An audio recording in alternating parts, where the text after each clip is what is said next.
Bismillahirrahmanirrahim. Assalamualaikum warahmatullahi wabarakatuh.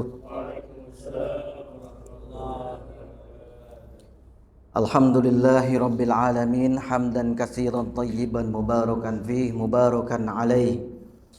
Kama yuhibbu rabbuna wa yarda. La hawla wa la quwwata illa billahil aliyyil azim. La ilaha illallah rabbul arsyil azim.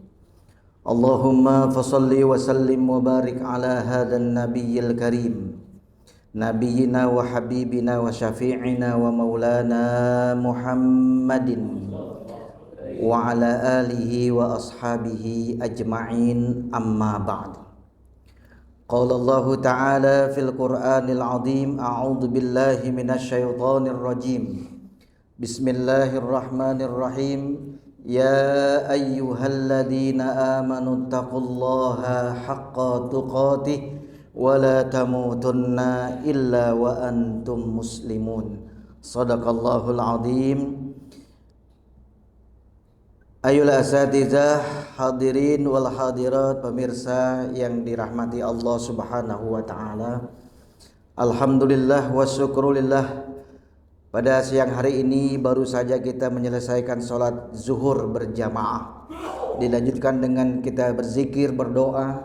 Semoga ibadah kita diterima oleh Allah Subhanahu wa ta'ala. Amin ya rabbal alamin. Salawat dan salam tidak lupa kita sampaikan kepada junjungan kita Nabi besar Muhammad sallallahu alaihi wasallam, kepada seluruh keluarganya, seluruh sahabatnya, dan seluruh orang-orang yang mengikuti ajaran-ajarannya hingga akhir zaman nanti. Mudah-mudahan kita semua termasuk di dalamnya. Amin ya rabbal alamin. Hadirin sekalian yang dirahmati Allah Subhanahu wa ta'ala, kita masih di bulan Muharram, salah satu bulan yang dihormati oleh Allah Subhanahu wa ta'ala. Dan juga kita jadikan bahwa bulan Muharram adalah penanggalan pertama sejak zaman Umar ibn Khattab, yaitu perjalanan hijrah Rasulullah dan para sahabatnya dari Mekah ke Madinah. Maka banyak ibrah di dalamnya, banyak pelajaran-pelajaran yang dapat kita ambil, yang kemudian bisa kita aplikasikan dalam kehidupan kita sehari-hari. Hadirin sekalian yang dirahmati Allah Subhanahu wa ta'ala, di awal tahun ini, yaitu bulan Muharram ini, kita ingin melakukan sebuah terobosan. Kita ingin melakukan sesuatu yang lebih baik dari tahun-tahun yang lalu. Tahun yang lalu kita jadikan pelajaran, dan tahun yang sekarang ini kita terus berusaha agar lebih baik dari tahun yang lalu, dan tahun yang akan datang lebih baik dari tahun yang sekarang. Begitulah yang diinginkan oleh Allah dan Rasulnya, agar kita senantiasa ada peningkatan-peningkatan dari aspek ibadah kita, aspek ruhiyah kita, aspek fikriyah kita, termasuk kinerja-kinerja kita. Amal-amal kita juga harus lebih baik dari tahun-tahun yang lalu. Hadirin sekalian yang dirahmati Allah Subhanahu wa ta'ala, dalam rangka kita ingin melakukan sebuah terobosan baru, perubahan-perubahan yang baru, kita kembali flashback kepada bagaimana ajaran-ajaran yang telah ditetapkan, dicanangkan oleh Rasulullah sallallahu alaihi wasallam di dalam Islam. Di dalam Islam ada dikenal dengan akidah al-islamiyah, yaitu tentang pelajaran akidah Islamiyah. Ini merupakan sebuah dasar daripada ajaran Islam yang terkait dengan keimanan seseorang kepada Allah Subhanahu wa ta'ala. Jadi kalau kita bicara tentang akidah dari sisi etimologi atau dari sisi bahasa, dari kata-kata akad, uqad, uqdatan, aqidatan, yaitu sebuah ikatan. Ikatan yaitu disebut dengan akidah. Maka orang ingin melakukan sebuah pernikahan harus ada akadnya. Betul ya? Harus ada akadnya. Kalau sudah ada akad, dia diikat. Diikat maka dia tidak boleh lepas. Tidak boleh lepas dan juga bahkan tidak boleh kendor ikatannya. Kalau banyak kendor ikatannya, banyak virus-virus masuk ke dalamnya sehingga banyak masalah yang pasti dihadapinya. Maka ikatan itu harus kuat. Jadi kalau orang setelah dia melihat, dia dekat, langsung diakad, gitu ya. Nah, gitu ya. Kalau zaman sekarang ini udah berubah. Dia lihat, dia dekat, disikat, dia minggat, gitu ya. Nah sehingga banyak jadi dalam kehidupan zaman sekarang ini, maka es cendol nggak pakai kelapa. Ya, ada pantun ya gitu ya. Es cendol nggak pakai kelapa. Ya, perut bejendol nggak ada bapaknya. Naudzubillah min dzalik. Nah, jadi itulah dari sisi bahasa yaitu ikatan. Kemudian dari sisi istilahan atau terminologi, bahwa akidah al-Islamiyah ini adalah suatu ikatan yang mengikat manusia dengan norma-norma Islamiyah. Nah, jadi kita ini diikat oleh aturan-aturan di dalam Islam yang tidak boleh kendor, nggak boleh lepas. Naudzubillah min dzalik. Jadi harus betul-betul kuat ikatan itu, sehingga dari pemahaman kita tentang akidah ini harus terus ditingkatkan, ditumbuh kembangkan, sehingga bisa melahirkan efek yang positif dari seluruh aspek kehidupan kita. Maka pelajaran akidah ini nggak cukup sampai di benak otak kita, nggak cukup, karena banyak secara teori, secara konsepsional orang pandai berbicara tentang Islam, tentang akidah khususnya, tapi dari sisi aplikasi nilai-nilai akidah itu nihil. Banyak yang terlupakan, bahkan dia melanggar daripada ikatan-ikatan tadi. Nah, kenapa? Karena dia memahaminya sampai di benak otaknya saja.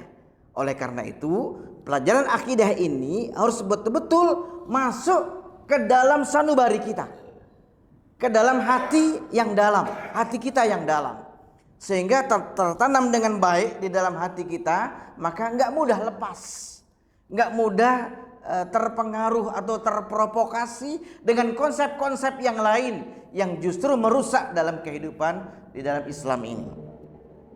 Nah, hadirin sekalian yang dirahmati Allah Subhanahu wa taala. Jadi akidah ini harus betul-betul kita yakini ke dalam hati, ya, secara mendalam. Kenapa? Karena hati inilah sebagai motor penggerak semua aspek dalam kehidupan kita ini. Tangan ikutin hati, mata ikutin hati, otak ikutin hati, kaki ikutin hati. Semuanya adalah komandannya hati. Nah, jasad kita semua, panca indera kita semua adalah tentaranya, ya, komandannya hati. Nah, kalau hati bilang A, maka semuanya ngikut A. Hati bilang B, semuanya ngikut B. Begitulah hati. Maka kalau hatinya rusak semuanya. Begitu ya. Dalam sebuah hadis dan sudah jelas kita dengar dan sering kita dengar, ala wa inna fil jasadi mudghah. Idza suluhat jasadi kulluh.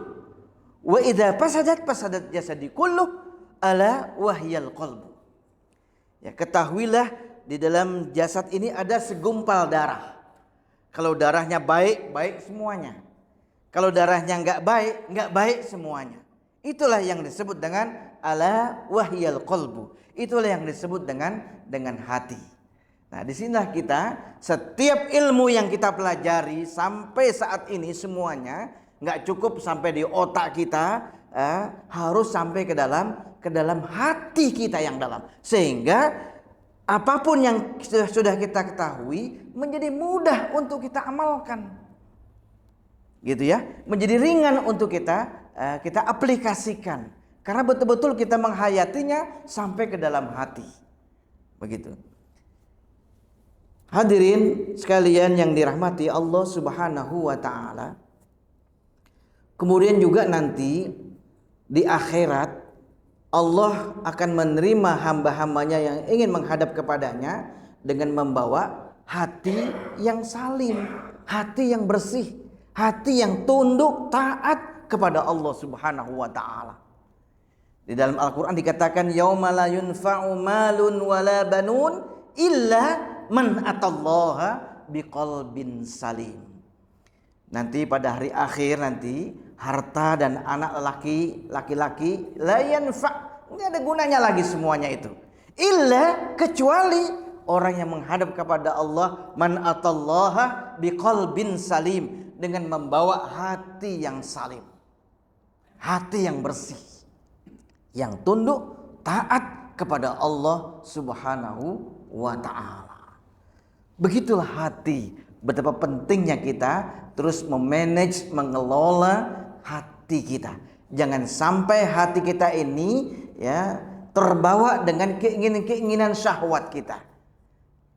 Ya, keinginan-keinginan ya, syahwat kita yang melampaui batas. Bukan kita nggak boleh punya syahwat. Ya nanti nggak ada keturunan, gitu ya. Boleh punya syahwat, tapi bagaimana kita mengelola, memanage syahwat kita agar terus dia berkembang, terus maju ke arah yang positif, bukan yang negatif. Begitu.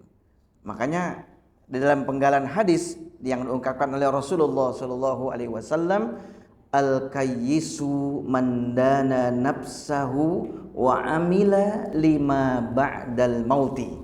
Atau kama qala Rasulullah Shallallahu Alaihi Wasallam.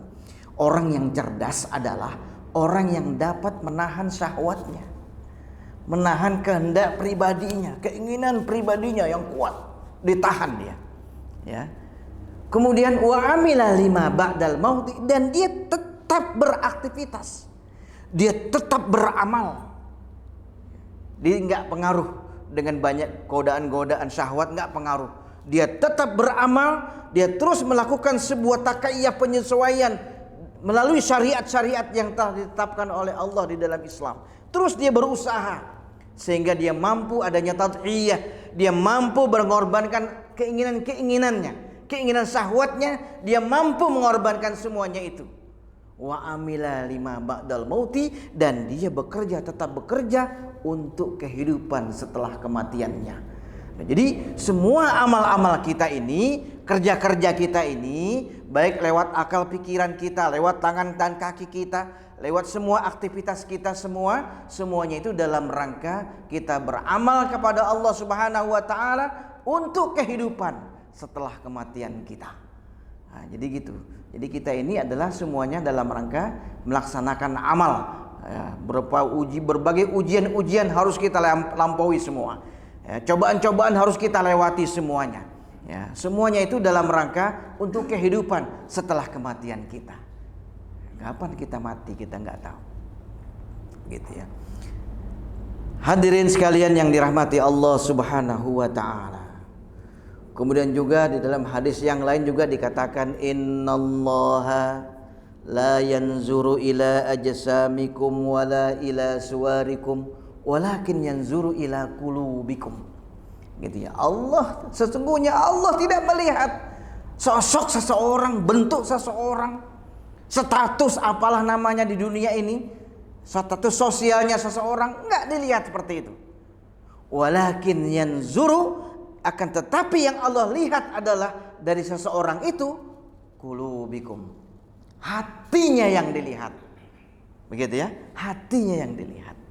Nah, jadi kalau kita bicara hati, kaitannya dengan iman kita kepada Allah yang betul-betul kita yakini dalam hati kita. Jadi iman kepada Allah adalah sesuatu hubungan antara makhluk dengan Al-Khaliq. Gitu ya, hubungan manusia dengan penciptanya. Nah, makhluk yang paling mulia yang diciptakan oleh Allah di dunia ini adalah siapa? Manusia. Ini yang paling mulia. Bukan hewan, bukan binatang, bukan tumbuh-tumbuhan, tapi manusia. Dan yang ada pada diri manusia yang paling mulia apanya? Apanya? Hatinya yang paling mulia. Begitu ya, hatinya yang paling mulia. Dan yang ada di dalam hati manusia yang paling mulia apanya? Imannya kepada Allah Subhanahu wa ta'ala. Inilah iman harus betul-betul masuk ke dalam hati kita. Inilah akidah. Hadirin sekalian yang dirahmati Allah Subhanahu wa ta'ala. Nah, kemudian kalau hati kita ini sudah betul-betul ya memahami dengan dengan optimal, pemahaman kita dengan benar, dengan baik, maka disitulah ada sibghah Allah, celupan Allah masuk ke dalam hati kita. Ya, sibghatullah wa man ahsanu minallahi sibghah wa nahnu lahu abidun. Ya, celupan Allah, warna Allah. Siapa yang paling baik celupannya daripada Allah Subhanahu wa ta'ala?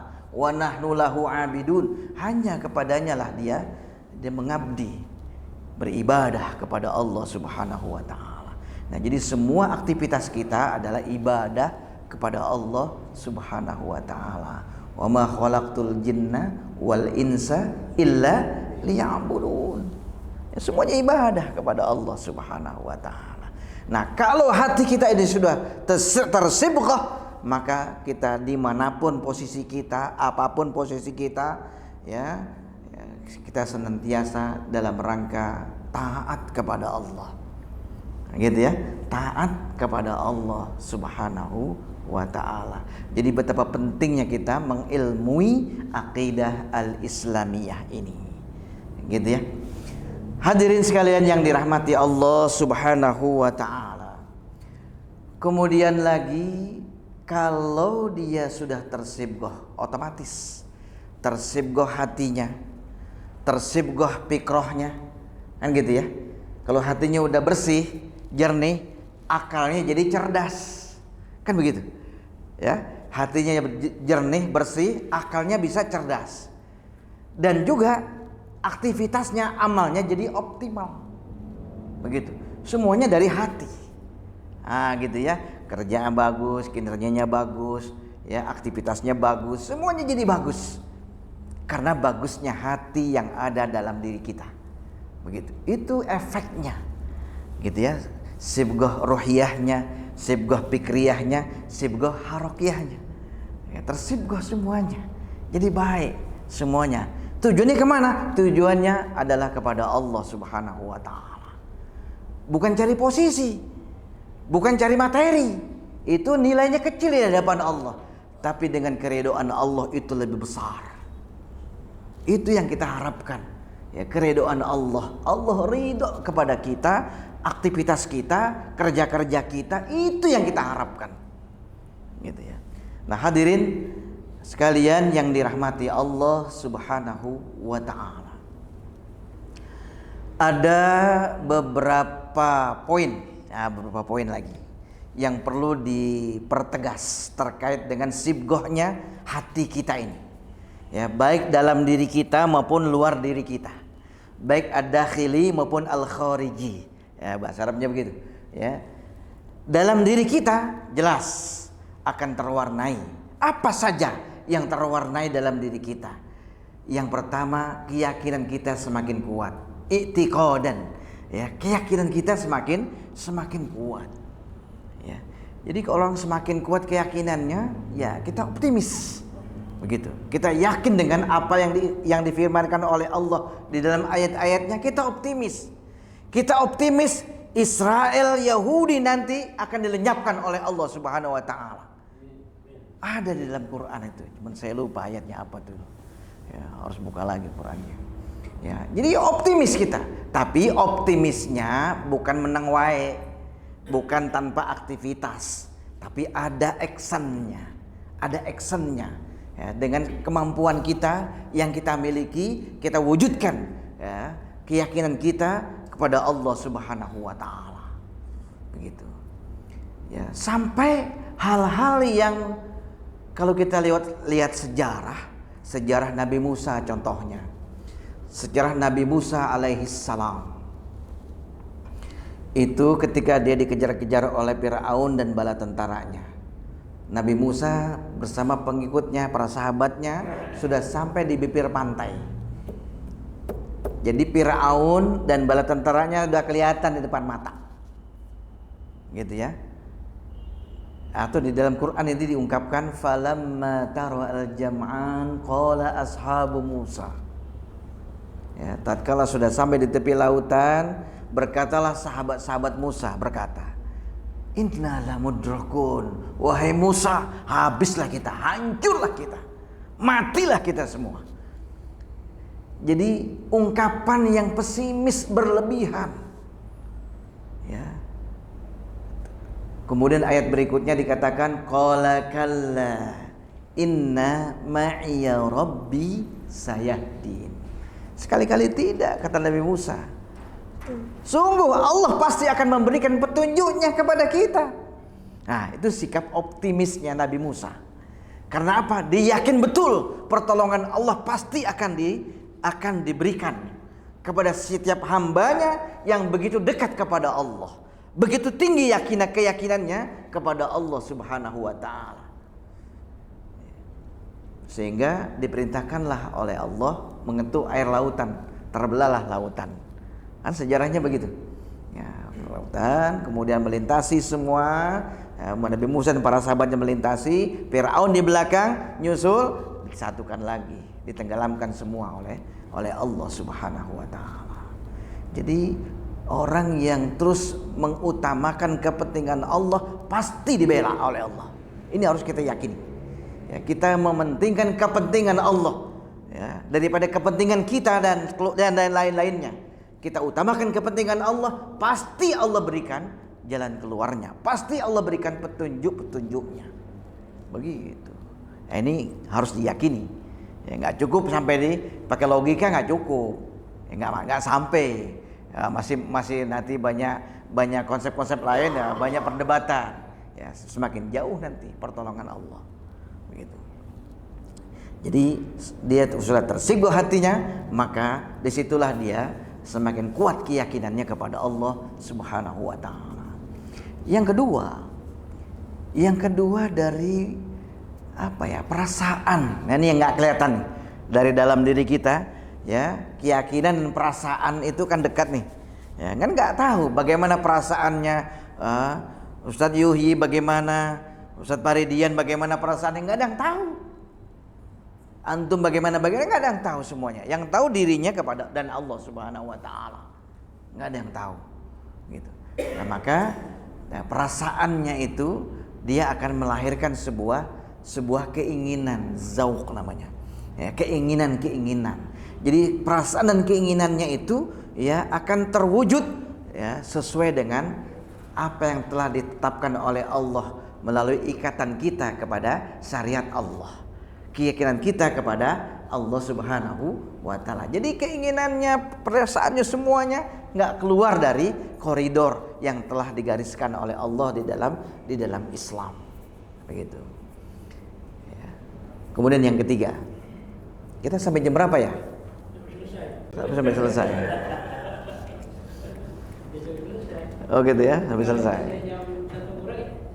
Oh gitu. Dikit lagi. Ya. Yang berikutnya dari sisi pikiriannya, ya, pikirannya. Kan kadang tahu pikiran orang. Bagaimana pikiran antum bagaimana? Kadang tahu. Perasaan antum, pikiran antum nggak ada yang tahu kecuali Allah Subhanahu wa ta'ala. Nah, dari pemahaman kita yang mendalam masuk ke dalam hati kita, kemudian kita tersibgoh dengan nilai-nilai aturan-aturan di dalam Islam, maka pemikirannya nggak keluar dari koridor, gitu. Maka terbentuklah sebuah fikrah, nah, gitu ya, sebuah pemikiran yang utuh, yang tidak keluar dari ketentuan-ketentuan Allah di dalam Islam, nah, gitu. Dan dari situlah, dari dalam diri kita ini, ya, yang tidak nampak akan muncul itu al-azam, ya, al-azamu itu keinginan yang kuat, kesungguhan yang kuat. Akan muncul kesungguhan yang kuat, gitu. Apapun pekerjaan kita, apapun posisi kita, Gitu. Melalui keyakinan kita yang kuat kepada Allah Subhanahu wa taala, maka lahirlah semangat yang kuat, keinginan yang kuat. Begitu. Itu kan enggak nampak. Ya, semuanya itu enggak nampak. Yang tahu adalah diri kita dan Allah Subhanahu wa taala. Itu yang dari dalam. Kemudian yang luar diri kita. Luar diri kita, ini yang nampak, yang kelihatan. Ya, luar diri kita. Apa? Ya tingkah laku. Ya, sulukiyah kita, tingkah laku kita yang akan melahirkan amal-amal kita, yang akan nampak dari pekerjaan-pekerjaan kita. Bisa jadi dikatakan orang ini nggak bagus pekerjaannya karena hatinya sedang tidak bagus. Begitu ya? Itu bisa dikaitkan. Bisa jadi pekerjaannya salah karena bisa juga salah pemahamannya, dan juga kondisi jiwanya yang ada dalam hatinya ini dalam keadaan tidak tenang. Begitu.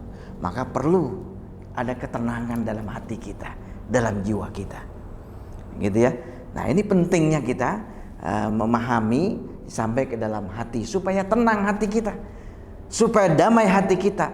Jadi masalah apapun menjadi ringan untuk kita selesaikan dengan diawali ketenangan di dalam hati kita. Di dalam Al-Quran kan dikatakan tuh, alladzina amanu wa tatma'innu qulubuhum bidzikrillah, ala bidzikrillahi tatma'innul qulub. Ya, dengan berzikir kepada Allah, ya, dengan banyak berkomunikasi kepada Allah, hati menjadi tenang.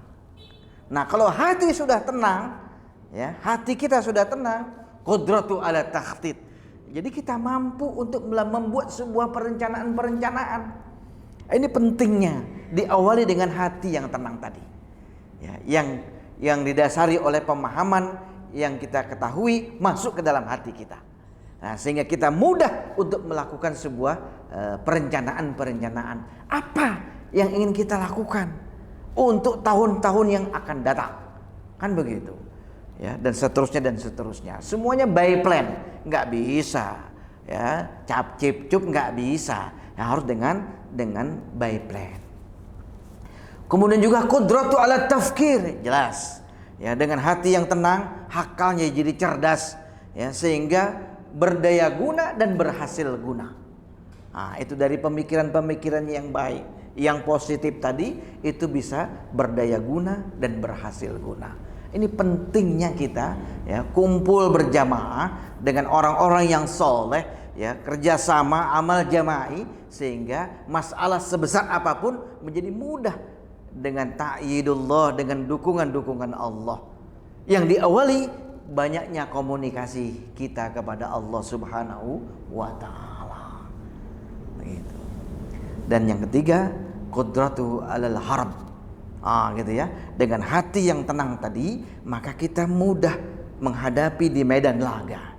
Apapun situasi dan kondisinya, maka kita eksis. Kita bisa eksis dan bisa survival. Gitu ya. Nggak sampai kita terperosok, nggak sampai. Ya, itulah pentingnya kita banyak komunikasi, berzikir kepada Allah Subhanahu wa taala. Dan yang terakhir, yang nampak dalam kehidupan kita, ya, dari buah pemahaman kita yang masuk ke dalam hati kita, yaitu dari penampilan-penampilan kita. Nah, ini perlu juga kita lakukan penampilan yang baik, ya, penampilan yang islami, ya, yang baik. Ya, jangan sampai, ya, kita melakukan sesuatu dengan penampilan yang enggak ahsan, nggak baik, begitu ya, begitu. Nah, dari dua hal tadi, baik dalam diri kita maupun luar diri kita. Nah, itu tadilah. Disitulah Allah menginginkan kepada kita, ya ayyuhalladzina amanu dukhulu fis-silmi kafah wa la tattabi'u khutuwatis syaitan innahu lakum aduwwum mubin. Wahai orang-orang yang beriman, masuklah ke dalam Islam secara kafah, gitu ya. Nah, bukan namanya aja Islam, namanya bagus, Islam, Abdullah, ya, Muhammad, tinggal lakunya Abu Jahal. Ini banyak yang begitu, ya. Jadi nggak kafah, nah, gitu ya. Ya, jadi baik dalam diri kita, luar diri kita, ya sesuai dengan ajaran-ajaran Islam. Dan situlah akan lahirlah syakhsiyah al-muslimah. Gitu ya, pribadi-pribadi muslim yang diharapkan oleh Allah Subhanahu wa taala. Wala tattabi'u khutuwati syaitan, jangan ikuti langkah-langkah, konsep-konsep yang datangnya dari setan, baik berbentuk jin maupun manusia yang bertentangan dengan nilai-nilai akidah, nilai-nilai Islam. Nah, itu termasuk setan, gitu ya. Nggak boleh, jangan ikutin itu semua. Innahu lakum aduwwum mubin. Ya, mereka itulah sungguh adalah musuh yang nyata. Jadi sekarang ini banyak musuh. Ya, jadi nggak boleh merasa aman. Gitu ya. Setan tuh luar biasa, 24 jam ingin mengganggu kita. Maka kita banyak zikrullah, banyak takarrub kepada Allah, banyak komunikasi kepada Allah melalui ayat-ayatnya, melalui ibadah-ibadah kita kepada Allah Subhanahu wa taala. Ini yang harus diperhatikan. Itulah ya, syarat-syaratnya banyak untuk mendapatkan ya, ta'yidullah, pertolongan dari Allah Subhanahu wa taala. Ini saja yang dapat disampaikan. Mudah-mudahan bermanfaat yang sedikit ini. Kalau ada yang salah itu betul-betul datangnya dari saya. Kalau benar-benar itu semua datangnya dari Allah Subhanahu wa taala. Aqulu qouli hadza wa astaghfirullahal azim li wa lakum. Subhanakallahumma wa bihamdika asyhadu an la ilaha illa anta astaghfiruka wa atubu ilaik. Wassalamualaikum warahmatullahi wabarakatuh.